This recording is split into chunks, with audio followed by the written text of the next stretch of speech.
Respected directors of principalmen, all teachers and students, good morning.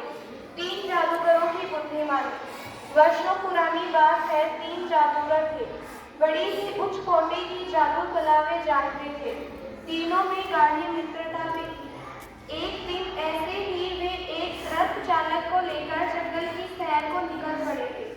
जंगल में उन्होंने एक मृत शेर का कंकाल देखा।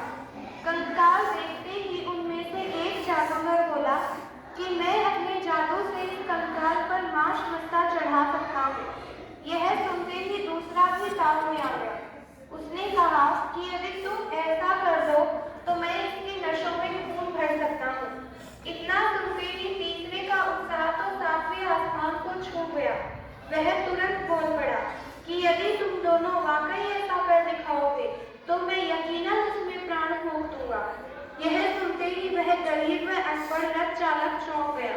उसने चौंकते हुए निवेदन भी किया कि यदि आप लोग ऐसा कर ही सकते हैं तो भी यह दुस्साहस योग्य नहीं।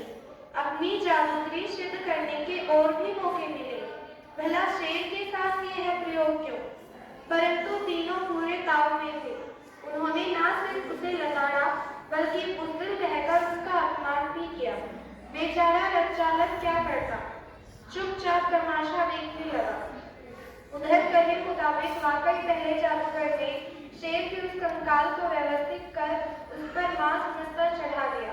रथ चालक तो यह देखते ही सावधान हो गया। उतने में दूसरे जादूगर ने उसकी नसों में खून भर दिया। यह देखते ही रथ चालक पूरी तरह चौकन्ना हो गया और होशियार तो इतना कि इससे पहले कि तीसरा जादूगर अपनी कला दिखाए वह रथ पे सवार हो भाग खड़ा हुआ। उधर तीसरे जादूगर ने व्यर्थ की बातों पर ध्यान में देते हुए वाकई उस शेर में प्राण फूंक दिए। जाने कब का मरा पड़ा था शेर, और भूखा तो इतना था कि प्राण आते ही उसने उन तीनों जादूगरों को फाड़ खाया। 7. बुद्धिमान व इंटेलिजेंस का फर्क जीवन में अच्छे से समझ लेना। पढ़कर देखकर व सुन समझकर मनुष्य बुद्धिमान होता है, जबकि मनुष्य की इंटेलिजेंसी नेचुरल होती है। वह मनुष्य के मन की शक्ति का ही एक केंद्र है। और यह ध्यान रख लेना कि जीवन को सुख और सफलता से भरने हेतु बुद्धिमानी की जरूरत 10% व इंटेलिजेंसी की जरूरत 90% होती है।